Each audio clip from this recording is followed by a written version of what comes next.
Hello everyone, स्वागत है आपका exam on education YouTube channel पर। अगर आप लोग आरआरबी जेई के सीबीटी 2 का टेस्ट सीरीज लगा रहे हो और आपके मार्क्स अच्छे नहीं आ रहे हैं तो ये वीडियो परफेक्टली आपके लिए है। स्टूडेंट्स, आज इस वीडियो में मैं आपको बहुत ही विस्तार से समझाऊंगा कि एक टेस्ट सीरीज के अंदर हम अपने मार्क्स कैसे बढ़ा सकते हैं। अगर आप लोग इस तरह से देख रहे हैं कि भाई आप टेस्ट दे तो रहे हैं पर आपके मार्क्स एक पर्टिकुलर नंबर पर आकर रुक गए हैं, तो ये वीडियो आपके लिए बहुत परफेक्ट होने वाली है। या फिर आप टेस्ट देते हो और आपके नंबर कम आते हैं तो आप डीमोटिवेट हो जाते हो, तो ये वीडियो आपके लिए परफेक्ट है। या फिर अब आपने अपनी गलतियां भी समझ ली हैं, टेस्ट में जो आप करते हैं उनको कैसे यूज करना है अपने लिए, वो भी आपको अगर डाउट्स हैं तो फिर ये वीडियो भी आपके लिए परफेक्ट है। हमारे इस वीडियो का जो सबसे पहला टॉपिक रहेगा वो ये रहेगा कि सर हमें कितने टेस्ट देने चाहिए अब, क्योंकि हमारा सीबीटी 2 का एग्जाम मात्र कुछ दिनों में होने जा रहा है। इस क्वेश्चन का जो आंसर है वो ये है कि अब आपको पर डे, अगर आपका सारा रिवीजन आपने फिनिश कर लिया है, मैं यहाँ पे दो कैटेगरी लेके चलता हूँ।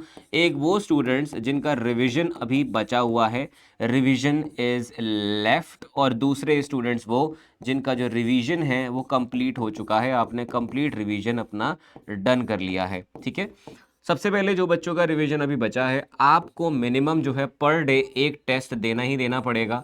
अब उसके आगे करना क्या है टेस्ट देके, वो आगे वाले टॉपिक्स में हम कवर करेंगे। इस स्लाइड में हम सिर्फ इतनी बात करेंगे कितने देने चाहिए। रही बात उन बच्चों की जिन्होंने ऑलरेडी अपना रिवीजन कंप्लीट कर लिया है और अब आपको जो मिनिमम टेस्ट देने हैं वो देने हैं 3।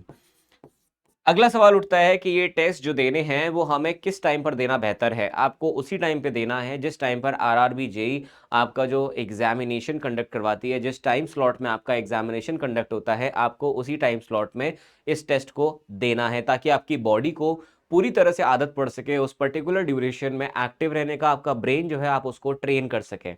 आप देखो कितने ज़्यादा बहुत सारे ऐसे एग्जाम्पल्स हैं, जैसे हमारे जो भाई एस्ट्रोनॉट वगैरह भी जाते हैं चांद वगैरह पे जो है, या आउटर स्पेस में जाते हैं, उन क्या करते हैं वो अपना माइंड को पहले ट्रेनिंग देते हैं। फॉर्मूला 1 की जो रेसिंग होती है उसके अंदर भी ड्राइवर को पूरा का पूरा जो मैप होता है वो उसके दिमाग में याद होता है।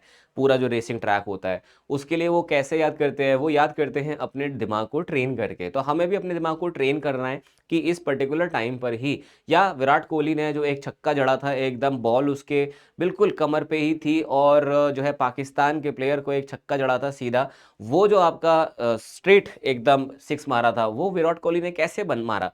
उसके दिमाग में अचानक से इतने सेकंड्स में, क्योंकि कुछ सेकंड्स के अंदर, माइक्रो सेकंड्स के अंदर बॉल जो है विराट कोहली तक पहुंच गई होगी, उसने अचानक से छक्का कैसे मार दिया, उसने कुछ और कुछ नहीं किया क्योंकि अलग तरीके की बॉल थी वो इसी वजह से ऐसा कर पाए बिकॉज उन्होंने अपने दिमाग को ट्रेन किया हुआ था कि इस तरह का शॉट आएगा तो हम इस तरह से अपनी बॉडी को रिएक्ट कराएंगे। सेम उसी तरीके से आपको भी अपने दिमाग को ट्रेन करना है, सेम उसी टाइम पर आपको टेस्ट देना है जिस टाइम पर आरआरबी आपका एग्जाम कंडक्ट करवाती है स्लॉट में, उसमें ही आपको करना है। अब जब आप टेस्ट देते हो तो मैं मान के चलता हूं यहां पर दो सिनेरियो हो रहे हैं। एक सिनेरियो है जब आपके मार्क्स कम आ रहे हैं, और आपके मार्क्स जब कम आ रहे हैं, इस मार्क्स के कम आ जाने से हम लोग डीमोटिवेट हो जा रहे हैं। नॉर्मल बात है, मैं भी हो जाता था, सभी को होता है, नॉर्मल चीज़ है। मार्क्स अगर कम आ रहे हैं, डीमोटिवेट हो रहे हैं, तो अब आप एक चीज़ समझ लो यहाँ पर कि मार्क्स कम आने से डीमोटिवेट ना होकर के आपको खुश होना है। क्यों? क्योंकि, और हाँ, ये कंडीशन तभी वैलिड है खुश होने वाली, अगर आप उस गलती को सीख करके और दोबारा सेम गलती दोबारा नहीं करोगे। मैं आपको एक छोटी सी कहानी बताता हूँ, कहानी नहीं, एक छोटा सा इवेंट बताता हूँ। मैं एक बार, मेरे घर में मेहमान आए थे, ठीक है, आपको पता, आप सबके घर में मेहमान वगैरह आते रहते होंगे, है ना, बुलाता कोई नहीं फिर भी आ जाते हैं। तो अब जब हमारे घर में अतिथि आते हैं तो हम उनके लिए क्या करते हैं, समोसे मंगाते हैं, हम और चीज़ें मंगाते हैं। ठीक है, आजकल का ज़माना अलग है, आजकल ब्लिंकिट है, जोमेटो है, ये सब अलग अलग प्रकार की एप्लीकेशन है जहाँ से आप डायरेक्टली मंगा सकते हैं चीज़ों को। ये मैं बात कर रहा हूँ अपने बचपन की, जब मैं 6th-7th क्लास में हुआ करता था, तब ऐसा कोई भी एप्लीकेशन नहीं होता था, इवन इंटरनेट इतना सस्ता भी नहीं होता था। तो मुझे जो है दुकान पर भेजा गया कि जा करके समोसा ले आओ। मैं जाता हूँ दुकान पर, और वहाँ पे रास्ते में एक जगह पर बहुत सारे लोग जो है अपना बैठ करके, नॉर्मल जो लोग होते हैं अपने डिस्कशन कर रहे होते हैं, ओल्ड एज लोग, और उनके ठीक सामने सड़क पर एक डिवाइडर भी होता है। जब मैं पैदल पैदल उस रास्ते पे जाता हूँ और ठीक उस डिवाइडर पे मेरा जो पैर है वो अड़ जाता है और मैं ठोकर खा के गिर जाता हूँ। वहाँ पे खड़े एक व्यक्ति ने मुझे उठाया और उन्होंने मुझे बोला कि बेटा ठीक तो हो, आपको कोई चोट तो नहीं लगेगी, थोड़ा सा ध्यान से चलो, ये सारी चीज़ें हैं। और हम आगे चले गए, समोसे लिए। उसके बाद हम सेम रास्ते से दोबारा आए और दोबारा से हमको ध्यान नहीं रहा, और क्योंकि समोसों की इतनी गरम गरम जो खुशबू थी वो मेरी नाक में जा रही थी, मैं डिस्ट्रैक्टेड था। दोबारा से मैं उस सेम जगह पर, सेम स्पीड ब्रेकर पर दोबारा से मुझे ठोकर लगती है, लेकिन इस बार उन लोगों ने मुझे ये नहीं बोला कि आप ठीक हो, उन्होंने इस बार मुझे बोला कि क्या तुम अंधे हो, क्या तुम्हें दिखता नहीं है, पहले भी आए थे तब भी तुम ऐसे करे और अब जो है दोबारा कर दिए, ऐसा क्यों? पहली बार में तो उन्होंने मेरे को ऐसा कुछ नहीं बोला, दूसरी बार में क्यों डांटा? वो इसलिए डांटा बेटा, पहली बार हम जो करते हैं उसको गलती कहते हैं और दूसरी बार सेम गलती कर करते हैं उसको बेवकूफ़ी कहते हैं। हमें गलती करनी है, बेवकूफ़ी नहीं। आज से आप जान लीजिए कि हमें मिस्टेक्स करनी है सारी की सारी, जो भी मिस्टेक्स हो सकती हैं। हर आदमी की मिस्टेक करने की एक कैपेसिटी है। आपकी हो सकता है 1000 करने की कैपेबिलिटी है, या 1000 गलतियाँ कर सकते हो। 1000 की 1000 हमें फटाफट से इन टेस्ट में करनी है। तो गलतियाँ करना इज़ ओके, लेकिन अगर हम बात करते हैं बेवकूफ़ी की, तो बेवकूफ़ी हमें अवॉइड करनी है। बेवकूफ़ी क्या होती है? बेवकूफ़ी होती है जब हम सेम गलती दोबारा कर देते हैं। बहुत सी बेवकूफ़ियाँ मैंने भी करी हैं, अपने पढ़ाई के दौरान भी करी हैं और आज अपने जीवन में भी करता आ रहा हूँ। लेकिन हमें ये चीज़ समझना है, क्योंकि धीरे-धीरे करके आदमी सीखता है, राइट? तो अगर आप एक टेस्ट में ही अपनी मिस्टेक्स को बेवकूफ़ी बनाने से रोक लेते, तो सिर्फ़ एक टेस्ट काफ़ी था, लेकिन ऐसा पॉसिबल नहीं है, ह्यूमन नेचर है, एकदम से बदलता नहीं है। तो आपको इसीलिए मल्टीपल टेस्ट देने का मैं आपको सजेशन दे रहा हूँ। अब बात करते हैं, जब हम टेस्ट दे रहे हैं, डिमोटिवेट हो रहे हैं, तो इसका करना क्या है? करना इसमें ये है, पहली चीज़ तो आप समझ गए, गलतियाँ जितनी होंगी उतना अच्छा है, क्योंकि वो गलती आप एग्ज़ाम में करने जा रहे थे, वो गलती आपने यहाँ पे कर ली। अब पॉइंट इज़ कि सर इसमें हम इम्प्रूव कैसे करें? जब हम टेस्ट देते हैं तो हमारी कुछ गलतियां हैं जो होती हैं, यही गलतियां हैं, इनके अलावा तो और कोई गलती आप करोगे नहीं। पहली गलती होती है आपकी कॉन्सेप्चुअल मिस्टेक, जहां पर आपको कॉन्सेप्ट आधा अधूरा पता था और उसके आधार पे आपने टिक कर दिया और आप आगे बढ़ गए।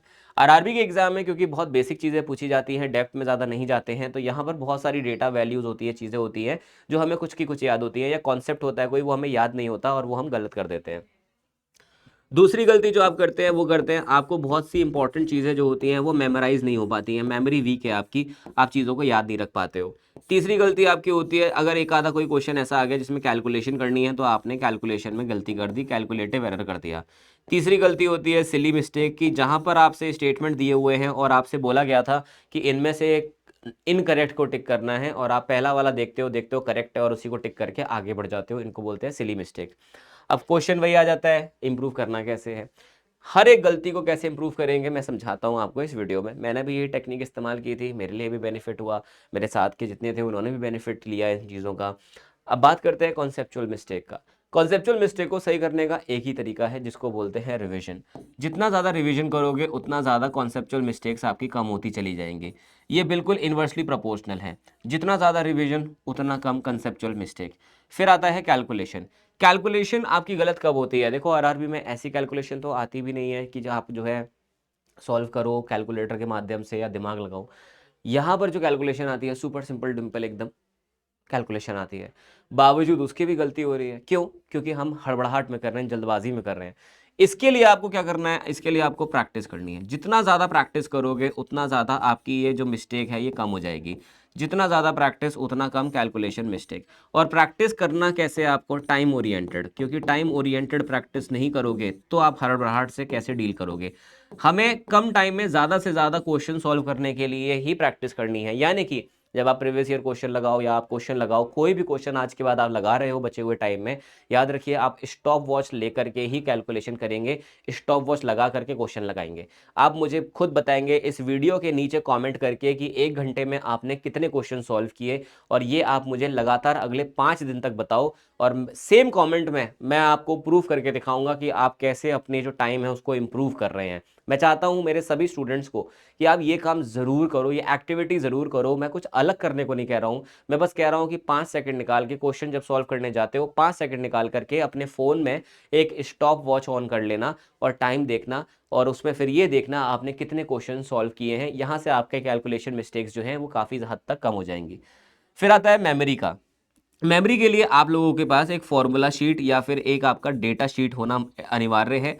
फॉर्मूला या फिर डेटा शीट में आप वही सारी वैल्यूज रखिए जहां पे आरआरबी आपसे बार बार सवाल पूछ रहा है। जितना ज़्यादा आप ये फॉर्मूला या फिर डेटा शीट को रिवाइज करेंगे सोने से पहले, आपको उतना ही बेनिफिट यहाँ पे मिलेगा, मेमोरी वाली दिक्कत खत्म होगी।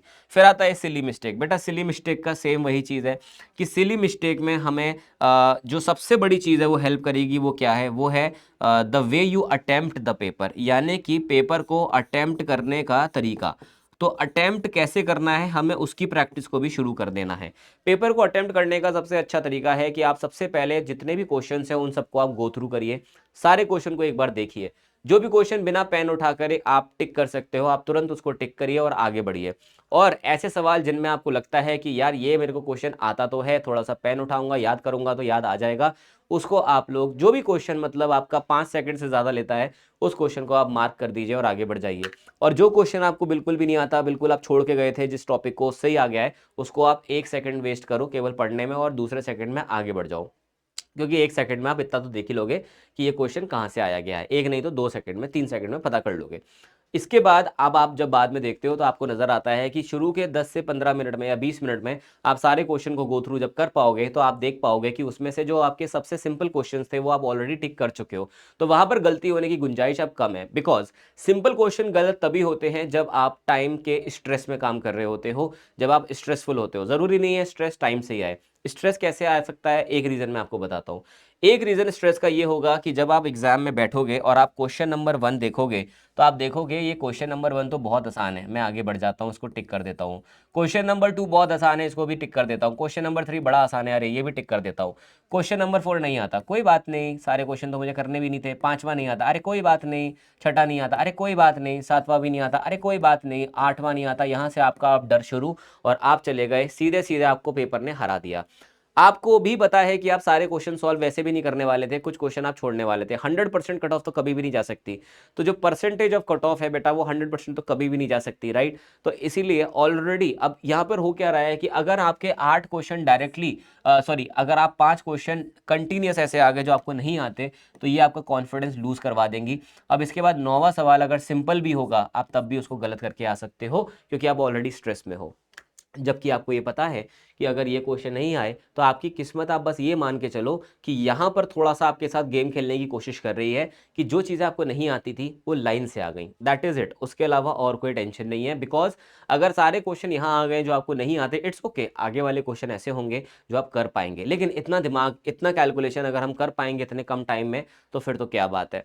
इस चीज़ को अवॉइड करने के लिए ही मैंने आपको बताया है how to attempt the paper. उसको भी मैं एक बार फिर से आपको समझाऊंगा इसको बाद में किसी और वीडियो में, लेकिन अभी के लिए इतना काफ़ी है कि आप इस प्रकार से अपने सिली मिस्टेक्स को अवॉइड कर सकते हैं, क्योंकि आप फ्रेश माइंड से जब चीज़ों को पढ़ेंगे तब आप उसमें बहुत ज़्यादा अच्छे से चीज़ों पे काम कर पाएंगे। मैं चाहता हूं कि आप सब मुझे एक हार्ट साइन भेजें कमेंट बॉक्स में, अगर आप चाहते हैं पहली चीज़ कि हम आपको आरआरबी जेई की सीबीटी 2 का सिविल वाले अगर आप बच्चे हो तो आपको एक 1 शॉट वीडियोस चाहिए रिवीजन के लिए, तो आप मुझे बता सकते हैं। आप हार्ट साइन के साथ आप ये भी लिखिए कि कौन सा सब्जेक्ट आपको सबसे ज़्यादा परेशान कर रहा है, क्योंकि मैंने आपको देखो ऑटो कैड का भी क्लास करवाया है। अगर आप चाहते हो वो भी प्रैक्टिकल इस बोर्ड पर ऑटो कैड चला करके ही क्लास करवाया है, ताकि आप हर एक फंक्शन, हर एक कंट्रोल फंक्शन, हर एक F1 फंक्शन को खुद से देख पाओ। इसी के साथ साथ आप लोग को जो भी सब्जेक्ट का मेरे से 1 शॉट वीडियोस चाहिए, वैसे तो मैं सारे करवा सकता हूं, बट आपकी प्रायोरिटी क्या है वो मैं जानना चाहता हूं।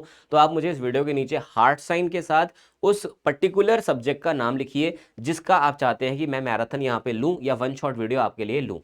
और ये सब कुछ आप तक पहुंच पाए, इसके लिए आपको एग्जाम ऑन एजुकेशन का जो यूट्यूब चैनल है जिस पे आप मुझे देख रहे हो, उसको आप अभी के अभी सब्सक्राइब कर दो। सिविल इंजीनियरिंग के जितने भी बच्चे हैं फुल पावर से उसको सब्सक्राइब कर देंगे, और बाकी अगर स्टूडेंट्स भी मुझे देख रहे हैं मैकेनिकल के भी, तो आप भी जो है इसको सब्सक्राइब करिए फुल पावर के साथ। और एग्जाम ऑन एजुकेशन की जो एप्लीकेशन है उसको भी आप इंस्टॉल करिए फटाफट से, तो क्योंकि उसमें बहुत सारा फ्री कंटेंट अवेलेबल है, और बहुत जल्द एक फाउंडेशन बैच आपके लिए आने वाला है, लॉन्च होने वाला है एक ऐसे ऑफरिंग के साथ कि आप देखेंगे तो आपको लगेगा कि यार बस मज़ा आ गया, यहाँ से हमारी तैयारी पूरी तरीके से हो सकती है। बिकॉज मैं खुद ही एग्जाम्स को क्लियर किया हूँ, तो मुझे पता है एग्जैक्टली आपको क्या क्या चाहिए, तो वही चीज़ हम वहाँ पर बैचेज में भी रखेंगे। उसकी बात हम दोबारा कहीं और करेंगे, लेकिन आज जो आपको करना है वो टेस्ट सीरीज में इन चीज़ों को इंप्लीमेंट करना है, और आप देखो आपका नंबर कैसे बढ़ते हैं। और 2 एक्टिविटी मैंने आपको बोली है, एक आप मुझे हार्ट साइन के साथ सब्जेक्ट का नाम बताइए, और दूसरा आप सब्जेक्ट वो वाला जिसका आपको 1 शॉट वीडियो चाहिए, और दूसरा आपको 1 घंटे में आपने कितने आरआरबी के प्रीवियस ईयर क्वेश्चन सॉल्व किए हैं वो आपको मुझे कमेंट बॉक्स में लिखना है। डे 1 आप इतना लिखो, डे 2 कितने किए उसके नीचे दोबारा कमेंट करके लिखना, डे 3 यानी कि अगले दिन दोबारा कमेंट करके बताना। मैं चाहता हूं कि आप खुद अपने आप देखो कि कैसे आपने खुद को इंप्रूव किया, और उसका जो डेटा आप रख रहे हो, जो रिकॉर्ड रख रहे हो, वो आप इस वीडियो के नीचे कॉमेंट बॉक्स को अपनी डेटा बुक की तरह इस्तेमाल करो। नंबर 1। जो भी चीज़ें टेस्ट सीरीज से सीखते हो, उन सभी टेस्ट सीरीज की चीज़ों को, नई चीज़ों को आप एक किताब में लिखो और एक नोटबुक में लिखो और उसको आप एक्चुअल में बोलेंगे कि वो आपके एक्चुअल शॉर्ट नोट्स हैं, बिकॉज़ टेस्ट सीरीज से आप जो भी सीख रहे हो वो है जो आपको याद नहीं रह पा रहा, करेक्ट है? तो वो सारी चीज़ें आप उसमें लिखिए। इसको मैं अलग से विस्तार से दोबारा समझा दूँगा और अपनी टेस्ट के दौरान जो मैंने शॉर्ट नोट्स बनाए थे, मैं आपको वो दिखाऊँगा अभी, ठीक है?